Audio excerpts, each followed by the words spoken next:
soit le Seigneur. Nous sommes dans la joie ce matin de nous retrouver ensemble dans la présence de Dieu. Nous souhaitons la bienvenue à toutes et à tous. On se réjouit d'être ensemble. Nous avons la joie ce matin d'avoir avec nous le pasteur Jean-Noël Zuel avec son épouse. On va leur demander de se lever, ça vous permettra de voir son épouse. On veut les accueillir. Voilà, béni soit le Seigneur.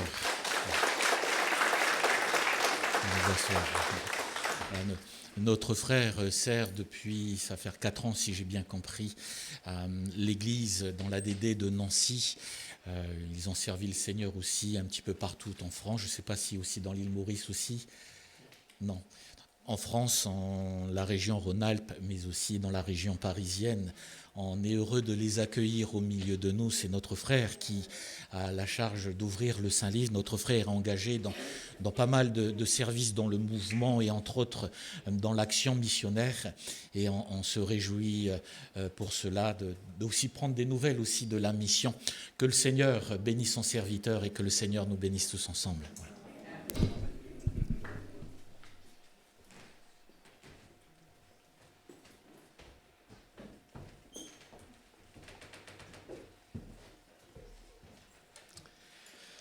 Voilà, bien-aimés, nous sommes heureux, mon épouse et moi, comme cela a été dit, de partager ces moments avec vous ce matin. Il y a un visage là que je connais, que je croise de temps en temps à Nancy. Voilà. Et puis, peut-être ceux qui sont responsables aussi des jeunes lors des rassemblements de jeunesse. On a l'occasion de se rencontrer. Merci à votre pasteur pour l'opportunité qui m'est donné ce matin de partager avec vous la parole de Dieu. Alors ce sera un petit peu spécial, alors rassurez-vous, il n'y aura rien d'étrange. Quand je dis spécial, c'est tout simplement, ce ne sera pas un culte, un message comme peut-être on a l'habitude de partager lors d'un culte, mais puisque, comme cela a été partagé, a été dit par notre frère, je fais partie du comité de l'action missionnaire. Cela fait plus d'une vingtaine d'années maintenant que je suis engagé dans la mission. Et ce matin, j'aimerais vous parler de la mission au regard de la parole de Dieu. Et puis, nous allons partager aussi quelques nouvelles, si le temps nous le permet, si le créneau nous le permet. On partagera quelques nouvelles des missionnaires, des champs dans lesquels nous avons des envoyés. Alors, on va ouvrir la Bible et on va faire 3 lectures, si vous le voulez bien. Tout d'abord, dans l'Évangile selon Matthieu, au chapitre 28, ce sont des textes bien connus pour les croyants, qui ont l'habitude de manier l'Écriture sainte. Voilà, Matthieu, le chapitre 28. Et pendant que vous cherchez, je vous transmets les salutations des frères et sœurs de l'église de Nancy, et puis de l'annexe qui est à Pont-à-Mousson, l'équipe pastorale, puisque nous sommes 3 pasteurs. Il y a moi-même, il y a le pasteur Wedra Ogo, Wendy Sunday, et puis il y a le pasteur Claude Huot, qui est responsable de l'action évangélique de Pentecôte, c'est-à-dire le département des églises et des chrétiens persécutés dans le monde. Voilà, nous sommes 3, nous travaillons sur la région nancéenne. Matthieu, le chapitre 28, et nous lisons à partir du verset 16. Les 11 disciples allèrent en Galilée sur la montagne que Jésus leur avait désignée. Quand ils le virent, ils l'adorèrent, mais quelques-uns eurent des doutes. Jésus s'étant approché, leur parla ainsi: « Tout pouvoir m'a été donné dans le ciel et sur la terre. Allez, faites de toutes les nations des disciples, les baptisant au nom du Père, du Fils et du Saint-Esprit, et enseignez-leur à observer tout ce que je vous ai prescrit. Et voici, je suis avec vous tous les jours, jusqu'à la fin du monde. Amen. Et puis, dans l'évangile de Marc, à peu près le même récit, mais quelques nuances. Dans Marc, au chapitre 16, et nous lisons à partir du verset 15, l'évangile selon saint Marc, au chapitre 16 et le verset 15. Voilà ce que nous pouvons lire. Puis Jésus leur dit, allez par tout le monde, prêchez la bonne nouvelle à toute la création. Celui qui croira et qui sera baptisé sera sauvé, mais celui qui ne croira pas sera condamné. Voici les miracles qui accompagneront ceux qui auront cru. En mon nom, ils chasseront les démons, ils parleront de nouvelles langues, ils saisiront des serpents. S'ils boivent quelque breuvage mortel, il ne leur sera point fait de mal. Ils imposeront les mains aux malades et les malades seront guéris. Le Seigneur, après leur avoir parlé, fut enlevé au ciel et il s'assit à la droite de Dieu. Amen. Et enfin, un dernier récit dans les Actes des Apôtres. Voilà le livre des Actes au chapitre 1er. Et nous allons lire le verset, à partir du verset 6, les Actes, chapitre 1er, à partir du verset 6. Alors les apôtres réunis lui demandèrent, « Seigneur, est-ce en ce temps que tu rétabliras le royaume d'Israël ?» Il leur répondit, « Ce n'est pas à vous de connaître les temps ou les moments que le Père a fixés de sa propre autorité, mais vous recevrez une puissance, le Saint-Esprit survenant sur vous, et vous serez mes témoins à Jérusalem, dans toute la Judée, dans la Samarie et jusqu'aux extrémités de la terre. » Après avoir dit cela, il fut élevé pendant qu'il le regardait, et une nuée le déroba à leurs yeux. Amen. Voilà quelques récits tirés de la parole de Dieu, dans lesquels il est question justement de ce grand thème. Est-ce que je peux avoir les diapos, s'il vous plaît? Merci. Dans lequel il est question de ce grand thème, le thème de la mission. Pourquoi parler ce matin de la mission? J'aime à dire parce que je suis un enfant de la mission. Et je pense que votre pasteur l'est certainement aussi.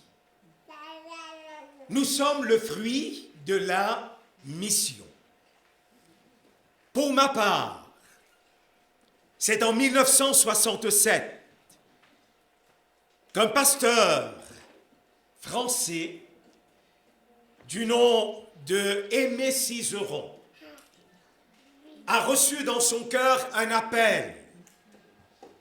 Il a vu une multitude d'hommes, de femmes, des gens typés et peut-être avec une marque de l'hindouisme sur leur faciès. Et il a conclu dans un premier temps que Dieu l'appelait à aller annoncer l'évangile en Inde. Et puis il s'est rendu compte que ce n'était pas là que Dieu le voulait.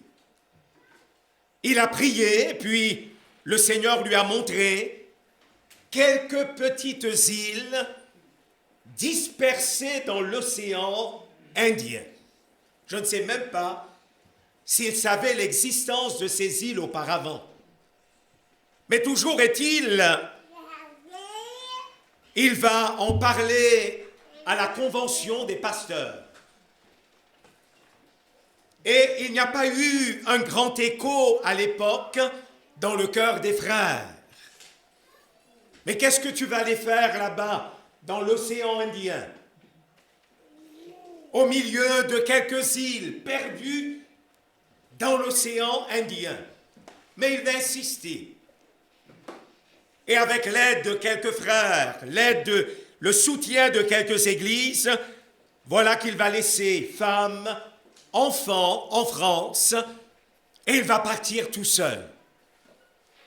Arrivé à l'île de la Réunion, quelques frères vont l'accueillir et va commencer donc une mission appelée à l'époque Mission Salut et Guérison. Et l'évangile va petit à petit gagner du terrain. Comment l'évangile va gagner du terrain? La mission a eu du mal à démarrer. Et puis un jour, les premiers jours où il était là, il y a quelqu'un qui vient frapper à la porte où il résidait, où il habitait, pour dire « Nous avons quelqu'un qui est malade à la maison. Nous avons appris que votre mission s'appelle salut et guérison. Le terme guérison nous interpelle. Il y a quelqu'un qui est malade à la maison. Est-ce que vous pourriez venir prier pour ce malade? » Et il est allé prier pour la personne. Et après avoir prié en imposant les mains au nom de Jésus-Christ, la personne malade a été totalement guérie à l'instant même. Alléluia. Et cela s'est répandu. Les voisins ont dit, mais s'il a prié pour cette personne qui a été guérie, eh bien, il peut prier pour nous aussi. Et voilà que de maison en maison, on va appeler le missionnaire Cizeron à aller prier pour les malades. Et c'est comme cela que la mission va démarrer. Et quelques temps plus tard, quelques mois plus tard, il venait à l'île Maurice. Ma famille, mes parents, j'avais à l'époque 5 ans. C'était en 1967. J'avais 5 ans. Ma mère était une femme très pieuse, très croyante. Elle allait aux offices religieux très tôt le matin. Moi, enfant, je me rappelle, ma maman qui se levait à 5 heures du matin, quelquefois plus tôt, pour aller aux offices religieux. Mon père, qui n'était pas un croyant, lui n'était pas aussi pratiquant que ma mère, mais quelqu'un lui avait un jour offert une Bible. Mon père lisait la Bible, mais, vous savez, un peu comme Nicodème, il ne comprenait strictement rien du tout. La preuve, c'est que chez nous, la foi, c'était pas quelque chose, je veux dire, hormis la croyance, la pratique religieuse de ma mère, à la maison, c'était pas quelque chose que l'on vivait. Et puis, lorsque le missionnaire Cizeron est arrivé, c'est une cousine de ma mère qui est allée écouter l'évangile en premier. Elle a été touchée. Avant de rentrer chez elle, elle passe à la maison. Elle dit à ma maman, il faut que tu viennes avec moi. Jamais j'ai entendu parler de Jésus de cette manière. Et voilà que le lendemain, le soir, ma mère accompagne sa cousine pour aller écouter ce missionnaire. Il prêchait l'évangile en plein air. Ma mère a été bouleversée. Elle est rentrée à la maison, elle a dit à mon père, demain, il faut que tu viennes avec moi. Et mon père est parti le jour suivant.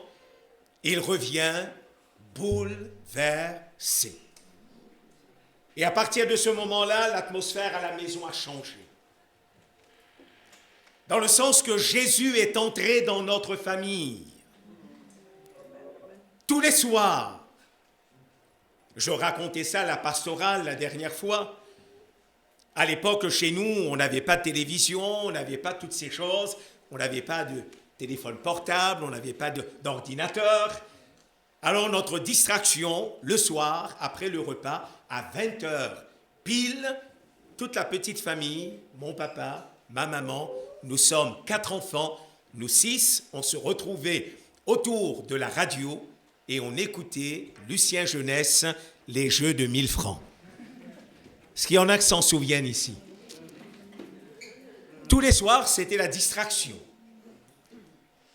Mais quand l'évangile est entré dans notre famille, à 20 heures, la radio était éteinte, on se retrouvait autour de la Bible, on lisait l'Écriture, on chantait des cantiques, on priait Jésus.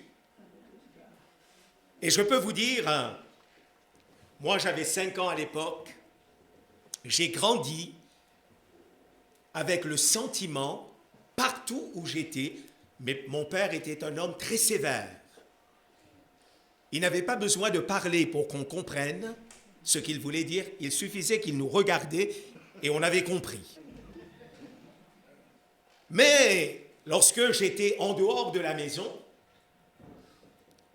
mon père n'était pas là, il était au travail, la maman était à la maison, j'avais le sentiment, parce que j'avais grandi au contact de Jésus, de l'Évangile, de la présence de Dieu, j'avais le sentiment que le regard de Jésus me suivait partout. Et j'ai grandi avec cette crainte de Dieu. Et à l'âge de 14 ans, à peu près, j'ai donné mon cœur à Dieu. Je me suis converti. J'ai pris mon baptême. Et quelques années plus tard, à l'âge de 17 ans, je recevais l'appel dans mon cœur. Et puis à l'âge de 21 ans, je venais en France pour mes études. À l'âge de 22 ans, je rentrais à plein temps dans le service de Dieu dans la ville de Nice.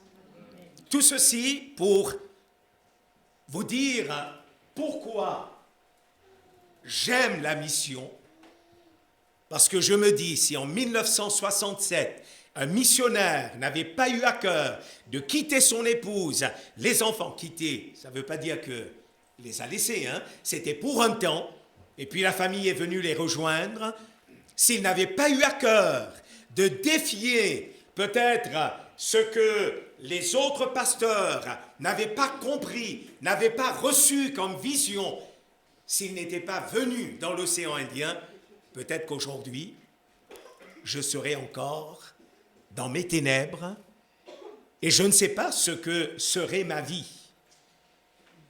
Mais aujourd'hui, je suis croyant, je suis serviteur de Dieu et je le dois à quelqu'un qui un jour a pensé à nous. Et comme il y a eu des chrétiens qui ont pensé à nous, qui ont prié pour nous, l'évangile nous est parvenu, depuis tout jeune, j'ai compris l'importance de la mission, l'importance de la prière pour la mission, l'importance de parler de la mission dans nos églises et l'importance de soutenir nos missionnaires. Alors, donc, pour aller plus loin, j'ai mis dans ce diapo les mots mission et missionnaire. Vous pouvez lire la Bible en long, en large, en travers, et vous verrez que ces mots ne figurent nullement dans la parole de Dieu. Vous allez me dire, mais d'où vient ce mot? Et d'où vient, entre guillemets, cette vocation, c'est-à-dire cet appel, c'est-à-dire ce service, c'est-à-dire ce ministère? Le mot n'existe pas à proprement parler, tout comme j'ai mis le mot Trinité n'existe pas dans la Bible. Vous pourrez lire la Bible en long, en large, en travers, vous ne verrez jamais le mot Trinité. Et pourtant, c'est une doctrine biblique.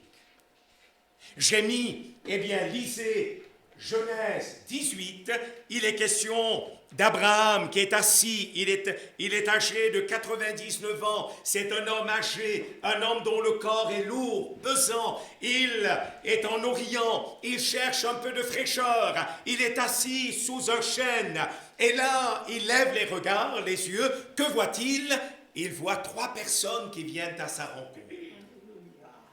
Et la Bible dit, en parlant de ces 3 personnes, lisez Genèse au chapitre 18 et vous verrez que le Saint-Esprit utilise au verset 1er un singulier. Il est dit, l'Éternel apparut à Abraham.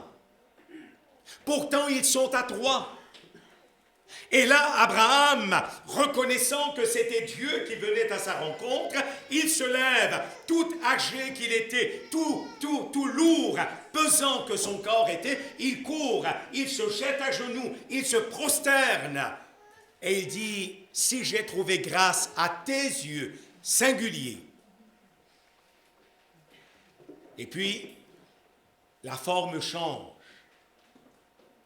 Ce n'est plus un singulier, c'est un pluriel. Ne passez pas loin de ton serviteur. Et il y a une alternance entre le singulier et le pluriel tout au long de ce texte. Et c'est ce qui nous amène, eh bien, nous croyants, à dire, nous croyons dans un seul Dieu, mais qui se manifeste sous trois formes. Le Père, le Fils, le Saint-Esprit. Nous en avons une preuve dans Matthieu chapitre 3 verset 16. Jésus le Fils est en train de se faire baptiser dans les eaux du Jourdain. Au moment où il sort des eaux du Jourdain, le ciel s'ouvre, le Père rend témoignage de son Fils. Celui-ci est mon Fils bien-aimé, en lui j'ai mis tout mon plaisir, j'ai mis toute mon affection. Et là le Saint-Esprit descend. Sous la forme corporelle d'une colombe, on a le Père qui parle, qui rend témoignage de son Fils. On a le Fils qui est en train d'inaugurer son ministère public par le baptême. Et on a l'Esprit qui descend et qui inaugure, eh bien, une ère nouvelle. Donc, le terme mission, missionnaire, n'existe pas dans la Bible, mais c'est la notion que ces mots évoquent est constamment présente dans la parole de Dieu. Le mot mission veut dire envoyer. Et je dirais ce matin que le premier missionnaire dans la parole de Dieu, c'est Dieu lui-même. Dès les premiers versets de la Bible, de quoi nous parle l'Écriture? La terre était informe et vide, c'était le chaos, tout était en dessus-dessous, c'était vraiment comme un véritable champ de bataille. Et il nous est dit, l'Esprit de Dieu se mouvait à la surface des eaux. Et puis, tout à coup, il y a Dieu qui prend la parole, Dieu qui envoie le Verbe, Dieu qui envoie la parole. Et il nous est dit que par la parole, il va amener à l'existence tout ce qui n'existait pas. Le créé va sortir de l'incréé. Le temps va jaillir de l'éternité. Et puis, eh bien, au bout de 6 jours, le Seigneur va créer l'homme, il va créer la femme, le but suprême de sa création. Et lorsque cette créature va chuter en désobéissant à la parole de Dieu, qui c'est qui vient pour, comment je dirais, réhabiliter cette créature? C'est Dieu lui-même.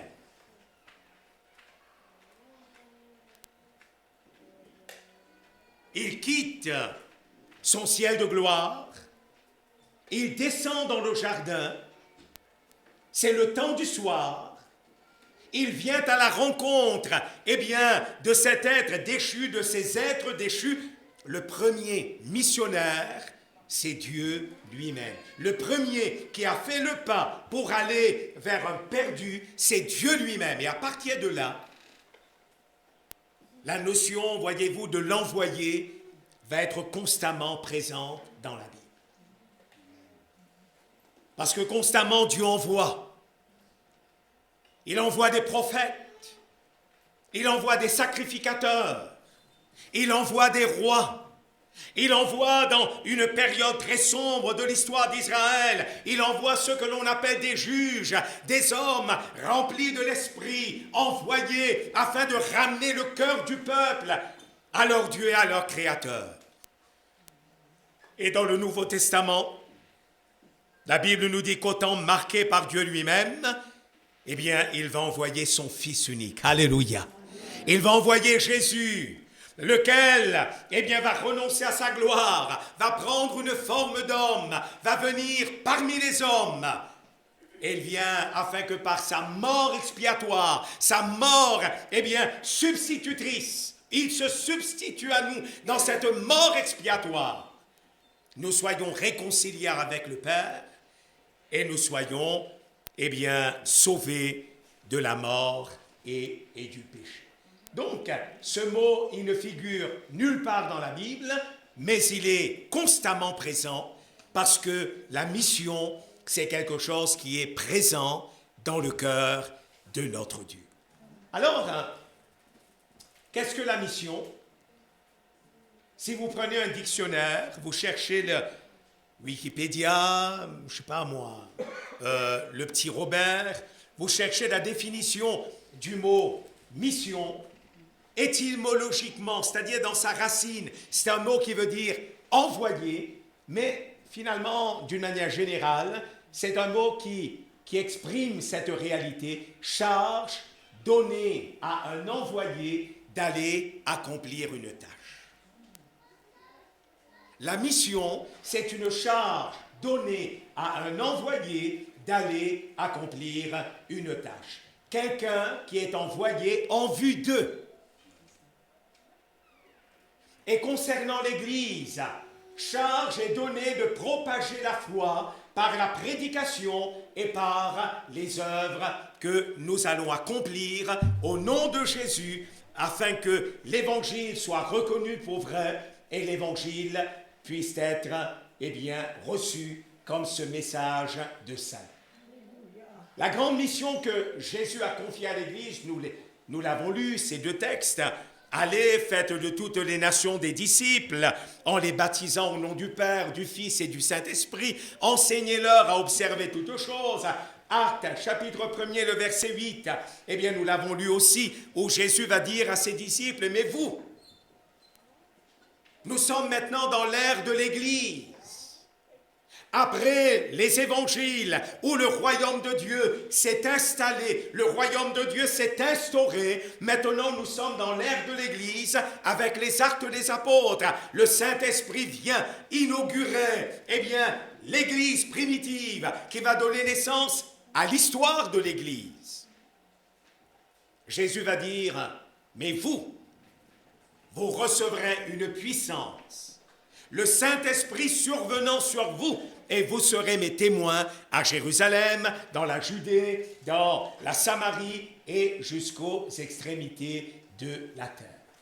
Alors, il y a une chose quand même à comprendre, une subtilité à comprendre dans ce texte de la Bible, lorsque Jésus a dit « Vous serez mes témoins à Jérusalem, virgule, dans la Judée, virgule, dans la Samarie et jusqu'aux extrémités de la terre », Jésus n'a jamais voulu dire « Vous commencerez par annoncer l'évangile à Jérusalem. Lorsque Jérusalem sera évangélisée, virgule, vous irez en Judée. Lorsque la Judée sera évangélisée, virgule, vous irez jusque dans la Samarie, etc., etc. » Non. Ce que Jésus est en train de dire, c'est une mission qui doit être accomplie d'une manière simultanée. Est-ce que vous arrivez à me suivre? Cela veut dire, vous annoncerez l'évangile à Jérusalem en même temps, dans la Judée en même temps, dans la Samarie en même temps, vous irez jusqu'aux extrémités de la terre. Voilà quelle était la vision que Jésus voulait communiquer à l'Église. Vous serez mes témoins en simultané, auprès comme au loin. Tout en évangélisant auprès, l'Église doit avoir la vision missionnaire pour atteindre les peuples les plus retirés. Malheureusement, les disciples avaient... je vais passer ça. Je vais y revenir tout à l'heure.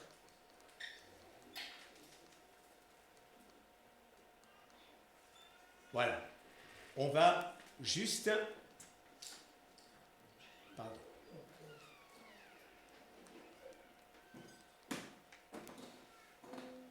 Ah.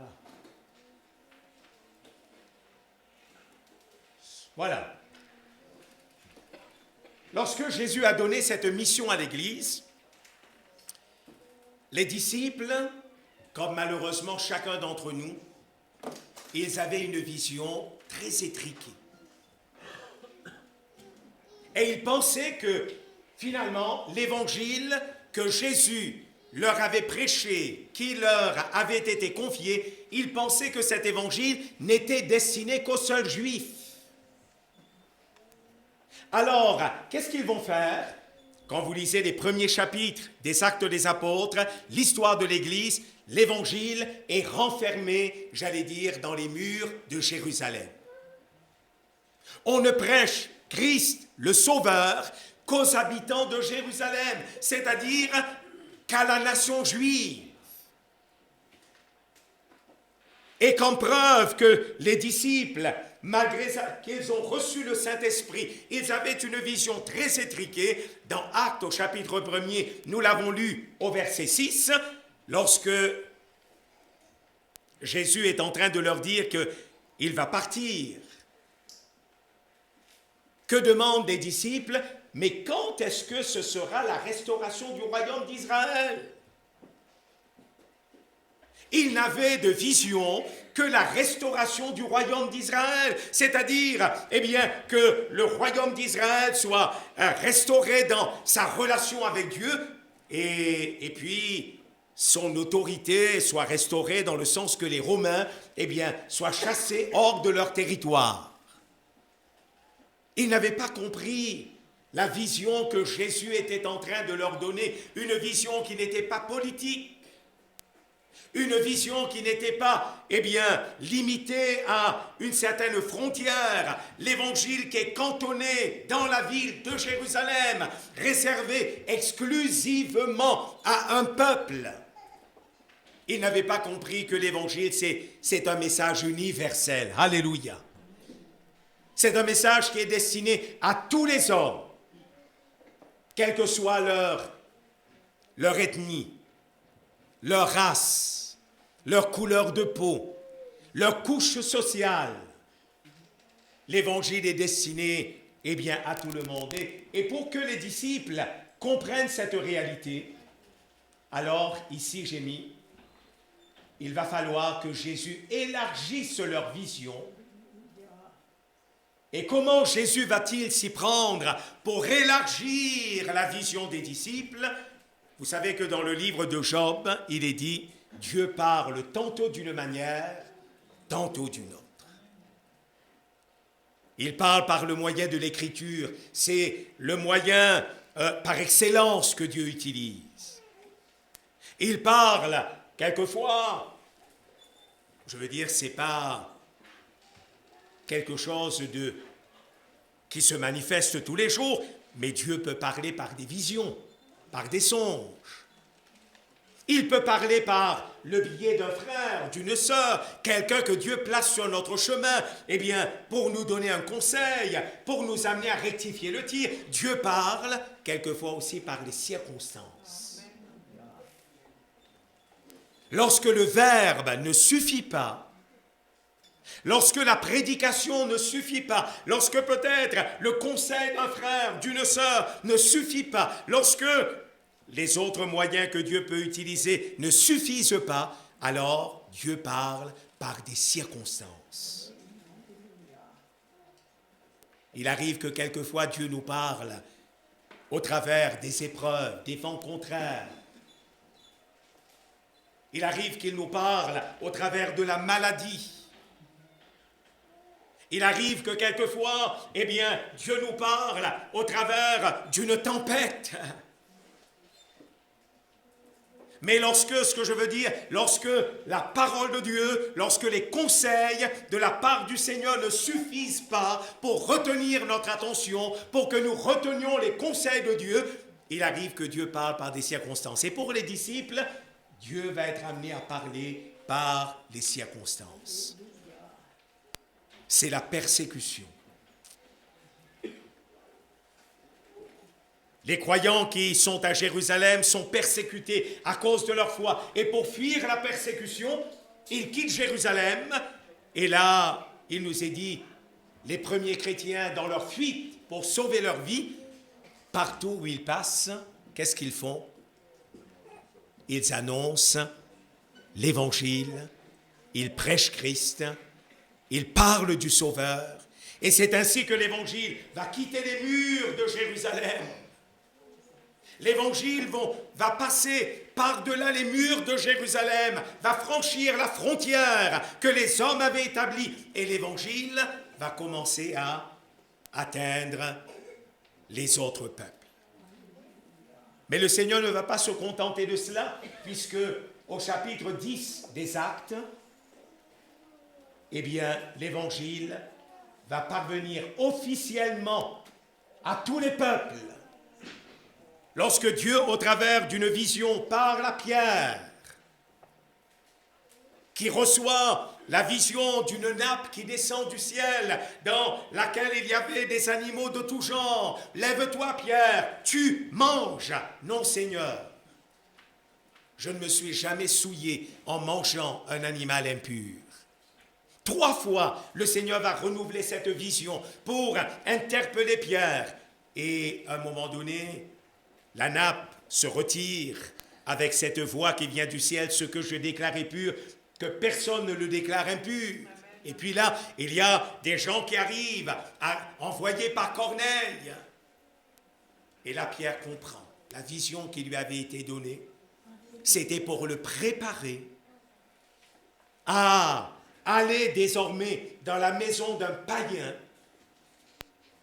parce que c'était inconcevable pour un juif de rentrer dans la maison d'un païen, d'aller sur le terrain d'un païen, parler un païen. Eh bien, de Christ Sauveur, Pierre va comprendre que Christ l'appelait à annoncer l'Évangile désormais à d'autres peuples. Et lorsqu'il arrive chez Corneille, que va-t-il dire? Je reconnais désormais que Dieu ne fait exception de personne. Bien-aimés, la mission, finalement, c'est quelque chose qui doit nous concerner tous. C'est quelque chose qui doit nous concerner tous parce que c'est la responsabilité de l'Église. La mission, ce n'est pas que la responsabilité des pasteurs, des serviteurs de Dieu. La mission, ce n'est pas que la responsabilité d'un organe, d'un organisme, eh bien d'un département, de notre mouvement ou alors du milieu évangélique. Mais la mission, c'est quelque chose qui nous concerne tous. J'ai mis la mission, est-ce que c'est une option ou alors ça doit être une obéissance? Parce que il y a beaucoup de croyants, excusez-moi de le dire, même quelquefois malheureusement des serviteurs de Dieu, des pasteurs, qui n'ont pas compris que la mission, c'est quelque chose qui nous concerne tous. Et souvent, en tant que, pasteur et engagé dans la mission, j'entends mes collègues, certains de mes collègues qui disent « Mais il y a tellement de besoins en France, tellement de besoins dans ma ville, tellement de besoins dans mon quartier. Pourquoi aller penser à des gens qui sont à l'autre bout du monde ?» Pourquoi penser à des gens qui sont à l'autre bout du monde? Parce que c'est Jésus qui nous le demande. C'est Jésus qui nous le demande. C'est Jésus qui nous dit, eh bien, vous annoncerez l'évangile au près, mais vous annoncerez l'évangile au loin. Et si j'ai bien compris la Bible, Jésus m'enseigne, Jésus nous enseigne en nous disant, il ne reviendra qu'à ce moment où l'évangile aura atteint, eh bien, chaque individu. Et comment les individus du monde entier, les ethnies les plus retirées, entendront-ils parler de Christ si tout d'abord personne ne prie pour cela? Deuxièmement, si personne, eh bien, ne se sent concerné et puis il se rend disponible, il est envoyé pour être le prédicateur de ce message, le porteur de ce message. L'apôtre Paul, écrivant aux Romains, dira: mais comment en entendront-ils parler s'il n'y a personne qui prêche? Comment y aura-t-il des prédicateurs s'ils ne sont pas envoyés? Comment y aura-t-il des envoyés? Bien-aimés, je rajoute, si nous ne nous sensibilisons pas à ce besoin et si nous ne prions pas pour ce besoin. Alors, la mission, option ou obéissance, rapidement. Je l'ai dit, beaucoup de croyants priant pour le salut des perdus ont une vision restreinte de la mission confiée par Jésus. Ils ne pensent qu'à leur, comment je dirais, leur petit entourage. C'était le cas des disciples. Jésus a dû élargir leur vision. La mission, c'est comment je dirais, une responsabilité qui est confiée à tous. À partir de Acte 8, l'évangile quitte Jérusalem. Acte 9, on a la conversion de Saul de Tarse qui devient l'apôtre des gentils, Saint Paul, le grand apôtre Paul. Et puis, à partir de Acte 10, le salut est officiellement ouvert à tous. Et Acte 13, c'est le départ de la mission. Alléluia. C'est le départ de la mission.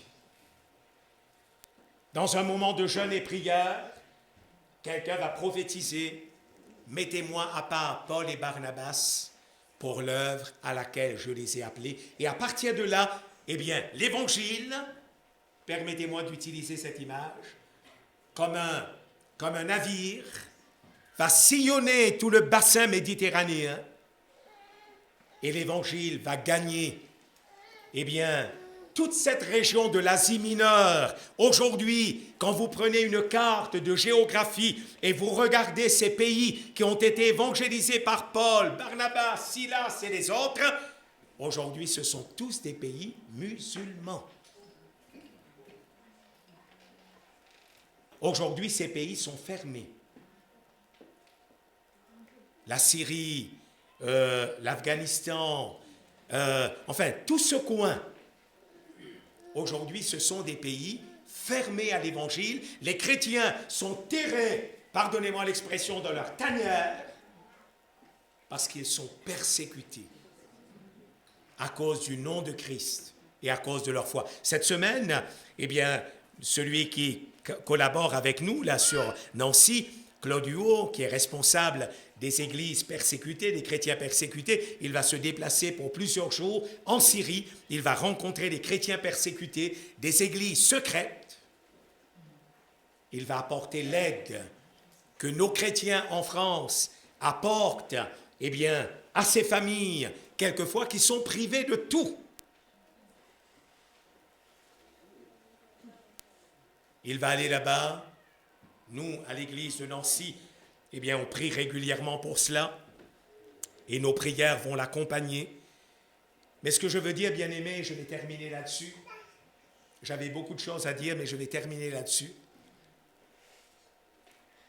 Vous voyez, nous vivons dans un monde aujourd'hui, quand vous écoutez les actualités, l'histoire de l'humanité est en train de se jouer à vitesse grand V.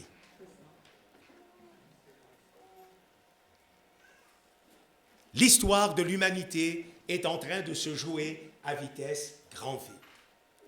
Je ne sais pas comment vous lisez, comment vous écoutez les actualités. Moi, quand j'écoute les actualités, j'ai comme le sentiment d'entendre derrière les nouvelles que les journalistes nous apportent, j'ai comme le sentiment d'entendre les pas de celui qui revient.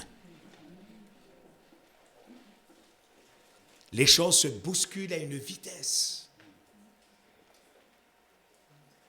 Les grands de ce monde ne maîtrisent plus rien. On a l'impression que tout leur échappe aujourd'hui, sur le plan matériel, sur le plan politique, sur le plan géopolitique. Tout échappe aux grands de ce monde. Jésus est en train de mettre en place les conditions, eh bien, pour favoriser son retour. Mais il ne pourra revenir, bien-aimés, que dans la mesure où l'Évangile aura atteint tous les peuples, toutes les nations et toutes les ethnies. Le temps me manque, je n'ai pas le temps, eh bien, de vous en parler, mais on compte dans le monde, on compte plus de 7000 et quelques ethnies. Et aujourd'hui, vous avez une faible minorité de ces 7 et quelques mille ethnies qui ont connu l'Évangile. Pourquoi? Parce que essayez d'aller sur le site internet, chercher la zone, la fenêtre 10-40. Et vous verrez que la fenêtre 10-40, c'est là où réside la plupart de la population du monde entier. Et dans cette fenêtre 10-40, c'est là où l'Évangile a pénétré le moins possible, c'est là où l'islam gagne du terrain, à plus grande vitesse. Et nous, chrétiens, on ne peut pas rester insensibles. On a besoin de mettre les genoux par terre, on a besoin de prier, on a besoin de motiver nos frères, nos sœurs, on a besoin de nous motiver mutuellement en disant, Seigneur, suscite des vocations, alléluia. Fais lever des ouvriers, que plusieurs entendent ton appel, qu'ils disent comme Ésaïe, Seigneur, me voici, envoie-moi. Et qu'ainsi l'Évangile puisse atteindre ces multitudes, des hommes et des femmes puissent se convertir et ainsi se donner à Jésus-Christ. Notre frère qui vient de la Nouvelle-Calédonie, c'est cela. Et le sait, nous avons un couple missionnaire pas très loin de la Nouvelle-Calédonie, le couple Aot, Thierry Aot, son épouse Cécile, qui sont au Vanuatu. Le Vanuatu, c'est une multitude de petites îles, je ne sais pas combien d'îles exactement, qui sont dispersées là dans l'Océanie. Et rien que cela, c'est un défi immense. Il y a quelques années, on a eu une porte qui s'est ouverte en Indonésie. L'Indonésie, c'est 3000 et quelques îles dispersées, là dans l'océan. Pour aller d'une île à une autre, quelquefois il faut l'avion. Le bateau ne suffit pas, tellement la distance est grande. Aujourd'hui, la porte s'est fermée. On ne sait pas quand est-ce qu'on pourra envoyer là-bas un missionnaire pour annoncer l'Évangile, pour prêcher le Christ. Les quelques croyants qu'il y a, ils nous disent, priez pour nous. Souvent, notre vie est en danger. Je voulais partager ces choses avec vous ce matin. Pardonnez-moi si j'ai été un petit peu long, mais quand on me branche sur la mission, je suis intarissable. Et j'aurai certainement encore beaucoup à vous dire avec la permission de votre pasteur. Le début décembre, j'accompagnerai une de nos missionnaires qui est traductrice de la Bible et on aura une réunion, votre pasteur vous en parlera, on aura une réunion avec vous et vous verrez combien la traduction de la Bible est importante. Lire l'Évangile dans sa langue. Il y a des gens, lorsqu'ils reçoivent la Bible traduite dans leur langue, ils pleurent de joie. Quelqu'un disait un jour, je ne savais pas que Dieu pouvait me parler dans ma langue. Nous avons des Bibles en plusieurs traductions, en plusieurs exemplaires. Il y a des gens qui n'ont même pas une feuille de la Bible. Alors priez pour la mission, priez pour les missionnaires, que Dieu puisse bénir son œuvre, que le Seigneur vous bénisse aussi. Seigneur, nous te remercions pour ce temps de partage. Te remercions parce que nous croyons que le temps est court. La mission, c'est une urgence, Seigneur. Bientôt, tu vas revenir et nous voudrions qu'il y ait un grand nombre qui soit sauvé. Aide-nous à ne pas passer à côté des opportunités qui se présentent encore à nous. Mais tandis qu'il fait encore jour, donne-nous de pouvoir, Seigneur, profiter de la possibilité que nous avons encore de prêcher ta parole librement. Bénis ton peuple ici à Thionville. Bénis le couple pastoral. Bénis les frères et les sœurs qui l'aident dans la tâche. nous te prions, Seigneur, aide-nous ensemble à pouvoir favoriser, Seigneur, la propagation de l'Évangile en dehors de nos frontières. Tu bénis cette Église, tu bénis ce peuple ici.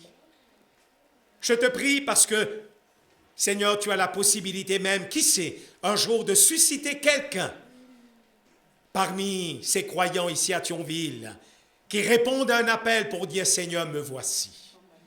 Alors bénis ton Église ce matin.